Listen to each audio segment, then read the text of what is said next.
I'm Dan Goldstein with Clean Skies News. This week, the EPA said it will not make any moves to regulate greenhouse gas emissions through the endangerment finding this year. In a letter to senators on Monday night, Administrator Lisa Jackson said no businesses would be required to address greenhouse gas emissions of new construction or modifications before 2011. Joining us for more is Scott Segal, partner at Bracewell Giuliani. Scott, thanks for joining us. Good to be here. Let's start with this. Did Lisa Jackson get what she wanted from this, out of her letter, even though the senators basically said, we want you to scale it back, or is this on track?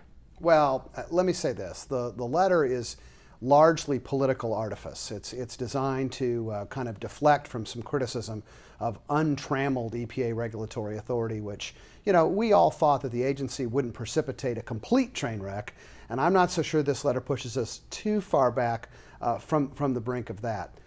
First of all, this letter came out in record time from the EPA. I mean, as somebody who has watched the flow of letters from Congress to EPA over the years and realized that the EPA can take years to respond to a letter, it's ironic to see them respond to something this important in 3 days. Second, this letter did not respond to the senators' requests. The senators made very specific economic and policy questions that they presented to the agency. The agency picked and chose what it wanted to respond to and took stuff that was already off the shelf that we've been hearing for some weeks the agency was going to do, which is namely to announce a schedule for regulation of stationary sources. Third point, and much more important than any of it, remember, the agency used to take the position, in fact, Administrator Jackson herself took the position in front of the Congress before, that smaller sources had nothing to worry about, that they would not be regulated on a going forward basis. Herein the discussion of the tailoring rule and the rest of it. You know what this thing says is that smaller sources need not worry until 2015 or 2016.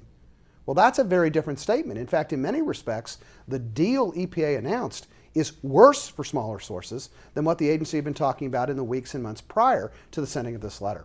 Is this an election year gift to some of those coal state Democrats which sent the letter, no regulation happening in 2010? Well, the speed with which the letter was delivered is the gift. The actual content of the letter, I frankly don't think is much of a gift to coal state senators because it doesn't shed enough light on exactly how the agency will regulate, and it doesn't tell us a lot more than we already knew. I'll also say that it potentially extends the amount of EPA regulatory authority and makes some statements that I think are, with all due respect to the administrator, who I like very much, are a little disingenuous. The number one of those would be the continued perpetuation of the argument that we cannot regulate mobile sources if some harm befalls the endangerment finding and the move to regulate stationary sources. The reason I find that suspicious is, we had a CAFE program that mandated automobile efficiency for the purposes of reducing emissions and for the purposes of stimulating good energy policy for decades before the Supreme Court ever ruled in Commonwealth of Massachusetts versus EPA.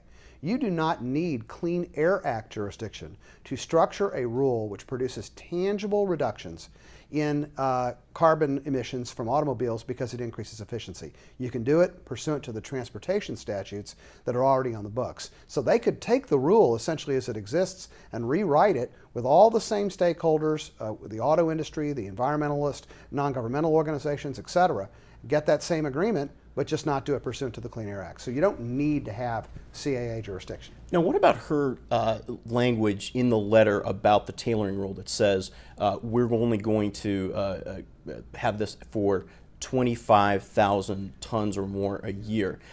She seemed to leave some wiggle room in there saying that we may actually even raise that higher. Do you think that's going to be the case? Right. Well, yeah. Here's, the notion is what the agency's basically done is they've set up a small, medium, and large categories as opposed to the old tailoring rule, which is basically small and made a distinction between small and large. And in this notion, they hope to create a kind of a phase-in schedule. Now, you may scratch your head and say, where in the Clean Air Act does it authorize such a schedule? And that would be a fair question.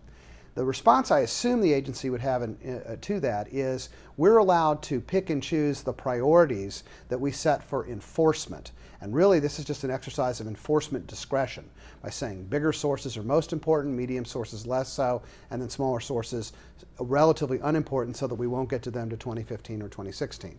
However, there is still great legal peril associated with setting up that three-part typology when there's no reference to it within the Clean Air Act. So they've got a legal issue that's pending there that they're going to have to resolve, and I predict will be challenged. Further, even if the agency for its own devices were allowed to make that distinction in enforcement priority, that would not keep the non-governmental organizations like environmentalist groups from proceeding under the citizen suit provisions of the Clean Air Act, claiming, hey, wait a minute, once global greenhouse gases are quote-unquote subject to regulation under the Act, we ought to be able to expect changes, permit provisions, whatever, from on whatever time scale that the D.C. Circuit says is appropriate. So there's still legal peril there. Same is true for state attorneys general from states that are sort of left of center in their clean air and climate policy.